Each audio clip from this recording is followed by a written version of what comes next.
Thank you very much for being with us. Emmanuel Macron is calling for unity in Syria to stop any possible resurgence of extremism. This came at a one-day conference on the future of Syria held here in Paris. Macron urging the transitional powers to work together to avoid a return of the Islamic State terror group. Syria's future then discussed just 2 months after Bashar al-Assad's regime was overthrown. The leader of the rebel movement, now going, of course, under his real name, is urging calm and cooperation. Meanwhile, the French Foreign Minister, Jean-Noël Barrot, says, our aim is clear, to help Syria and help Syrians rebuild their country. So let's hear from President Macron and Foreign Minister Barrot. Syria's sovereignty must be respected. That is why we are calling for a ceasefire throughout Syria, including in the north and northeast, and for an end to foreign interference, including in the south.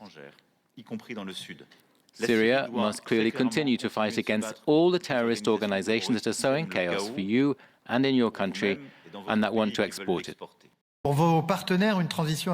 A successful transition is above all one that integrates and promotes all the components of a plural Syrian society. We consider that the national dialogue you have announced, and which we hope will be held shortly, is an important signal if it takes into account the aspirations of all Syrians, regardless of their religion, language, community or gender. This story, very important indeed. We've got two guests to discuss the situation and what it all means. James André, our special correspondent, has been, of course, covering the story from the start. You were in Damascus as Assad was falling and as the new team was taking over there. Joining us from afar is Mark Pierini, visiting fellow at Carnegie Europe. Mark, thank you for being with us. I'm going to ask James first to give us a sense of what was said at the conference. Yeah, absolutely. I was at that conference earlier on, and basically what we saw was a conference that is considered a success, both by President Macron and also by Foreign Affairs Minister Barrot, who both stressed the fact that there had been a common declaration signed by 20 countries, 4 international organizations, including the UN and the EU. And indeed, while France had basically stated what it sees as being the main goals when it comes to rebuilding Syria and kind of trying to set the agenda, with Emmanuel Macron basically giving 4 main directions. I'd say the first one is security. This is something that's been stressed by both of these French representatives, which is indeed not seeing resurgence of the Islamic State group. And also they talk about another terror organization, and in this case, saying that they were operating in neighboring Lebanon. Of course, they're talking about, Hezbollah that was fed with weapons through Syria for years. So this is one thing that they don't want to see. They want, to see unity in the country. Indeed, that there will be, this is one of Ahmad al-Sharaa's stated objective, is to create a unified Syrian army. He wants all militias and armed groups to be disbanded and to join a national army. And also, when it comes to governance, one of the objectives that the state is to have something inclusive in which all the components of the Syrian society are included. Then there is humanitarian aid, because for now, we'll probably talk about that in a minute, but sanctions being lifted is a complex process, so there's a sense of urgency when it comes to financing what's happening in Syria right now. And then the fourth one is transitional justice and the need for justice for the victims of the Bashar al-Assad regime, as well as actually preserving the evidence of what happened and remembering it. And these were basically what has been said. And another important thing that Emmanuel Macron said is that, yes, he has extended an invitation to Ahmad al-Sharaa to visit Paris in weeks to come. So this is what happened, if you will, at that conference today. So there's a sense that al-Sharaa, who at the offset appeared to be this extremist character, has now converted into what looks like a more moderate character. This is a real transition. Well, this is the question everyone is asking himself around the table.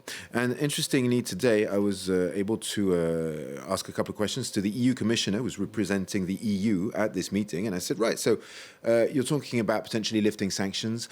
Do you trust Ahmad al-Sharaa and HTS, so Hayat al-Sham, which is, considered a terrorist movement by the US, by the EU? And she said, look, these are the stakeholders who are around the table today. So these are the people we have to work with. And what we want to see is things getting better. And she's also said, look, it takes a unanimity of the 27 countries of the EU to take these, to lift these sanctions, and we cannot snap them back. So we're going cautiously. So this is what she said. And I think that is very much what a lot of players around the table are thinking at this stage. What exactly does this new power in Damascus want to do? Are they actually going to transition to some other power? For now, we've seen Ahmad al-Sharaa become the interim government, but I've been there twice, 10 days for France 24 in the past couple of months. And what we are seeing is HTS going to great lengths to prove that this is what it's doing, to show itself as inclusive, to protect minorities. And they are actually doing it to a large extent, but they lack means to do it properly and completely. Let's bring in Mark Pierini, visiting fellow at Carnegie Europe. Mark, you've heard what James has had to say, and I know you've got your views on this subject, which is why we're giving you the floor now to tell us what you think. I'll start by asking you what you think is the biggest challenge that Syria is facing. Well, it's national unity. As James André just said, the principles that have been mentioned by the interim president, al-Sharaa, by the foreign minister, Shibani, in the weeks recently or today are just fine. Diversity, ethnic and religious diversity, inclusive elections, inclusive government, reconstruction, etc. We could have written this ourselves. When you listen to the words of President Macron or Foreign Minister Barrot, they're essentially using the words of al-Sharaa. So on paper, it is almost perfect.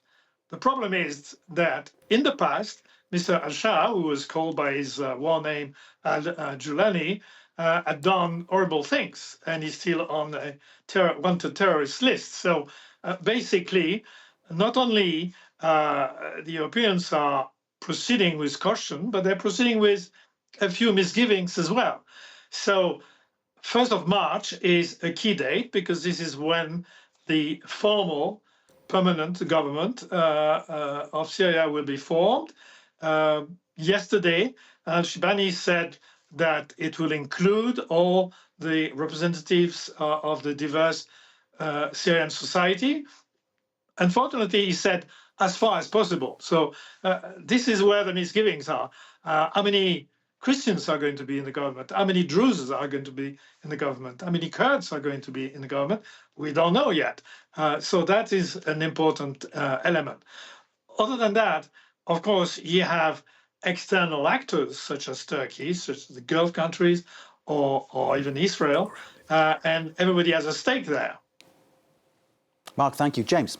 Yeah, no, simply I wanted to just state the fact that, you know, as I say, I was there 10 days ago. And what's interesting is when you're actually on the streets, I saw things which I thought when I saw al-Sharaa and HTS take power, I didn't think I'd see. For example, I saw a group of Alawite protesters on the streets in Damascus protesting for their children to be released from prison by HTS, holding placards and being protected by HTS, if you will, police. So they are letting this kind of stuff happen. I also saw people drawing guns because a group of Islamists basically were handing out leaflets at Bab Touma, which is the Christian neighborhood, saying that women needed to wear veils and that people shouldn't drink alcohol. And basically this degenerated in a sort of a street brawl, and guns were fired, and then everything calm down again. So, you know, there is a sense that everybody's weary, including in Syria.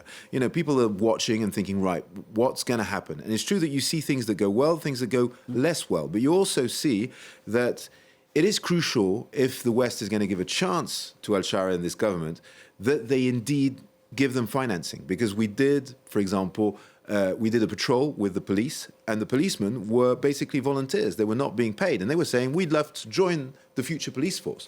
But in order to create that future police force, you need means and money. So the question is, are the Europeans and the Western powers and regional powers as well think, right, we trust these guys, we're going to give it a shot or not? Let's put that to Mark Pierini. Mark, what should France be doing, do you think? What role should France play? Well, France is playing together with the EU. There is no real difference there. In order to take the Syrian leadership to their words. Of course, you have additional humanitarian assistance that has been decided at the end of January. You're going to have more. Technical missions are going and coming. There is preparation underway.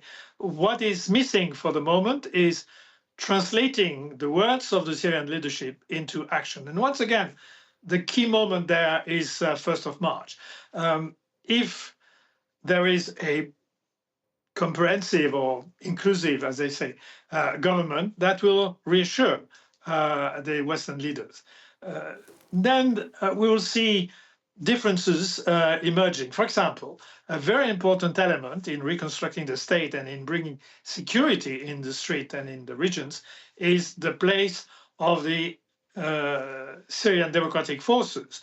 That is essentially a force which is more than twice as big as HTS and includes about the same number of Kurdish fighters as HTS as fighters. So there is a discussion going on. Al-Sharaa has mentioned that. He said, we're not there yet.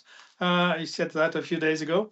And of course, it is very important that if you reconstruct a Syrian police and a Syrian armed forces, you have all the various components. And the biggest one is Syrian Democratic Forces. They've been mentioned by Macron as being the main fighters against Islamic State fighters who are still based in central Syria. So from a European point of view, from a French point of view in particular, there is this fear that Islamic State fighters might still pose a threat to France and a few other European countries. Also, European nationals being detained in the camp in eastern Syria called Al-Hol, who have been fighting with Islamic State. These people, if they're let loose, they might present a risk as well. So certainly anti-terrorism cooperation is a very important element in the cooperation there.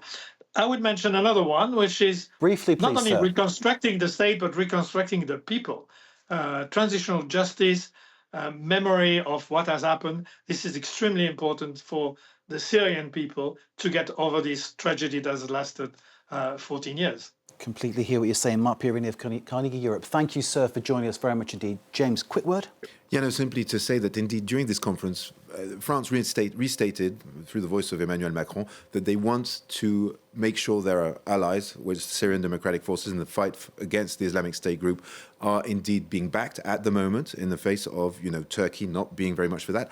And the last thing is that the United States, for now, we still don't know exactly what they want to do. They sent a low-level delegation to this conference, and it's very, very unclear where the Trump administration stands on Syria at this stage. So we'll have to see. That doesn't help. James, André, our special correspondent, who's been following the change in Syria from the start, thank you for bringing your insight to us on this conference. And thanks again to Mark Pierini of Carnegie Europe for bringing his insight to the table too.